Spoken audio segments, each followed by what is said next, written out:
Yohanes 19 mulai ayat 16. Yesus disalibkan. Akhirnya Pilatus menyerahkan Yesus kepada mereka untuk disalibkan.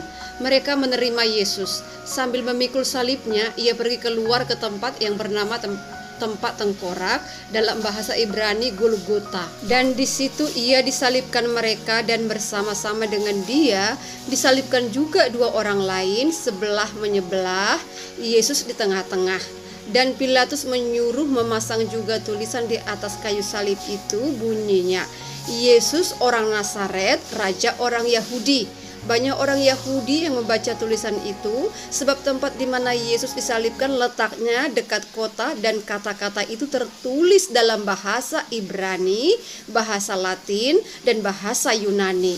Maka kata imam-imam kepala orang Yahudi kepada Pilatus, "Jangan engkau menulis Raja orang Yahudi, tetapi bahwa ia mengatakan, 'Aku adalah Raja orang Yahudi.'"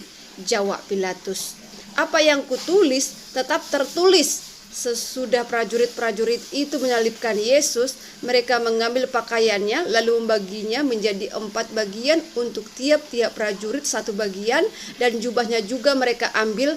Jubah itu tidak berjahit, dari atas ke bawahnya 1 tenunan saja. Karena itu mereka berkata seorang kepada yang lain, "Janganlah kita membaginya menjadi beberapa potong, tetapi baiklah kita membuang undi untuk menentukan siapa yang mendapatnya. Demikianlah hendaknya supaya genaplah yang ada tertulis dalam kitab suci.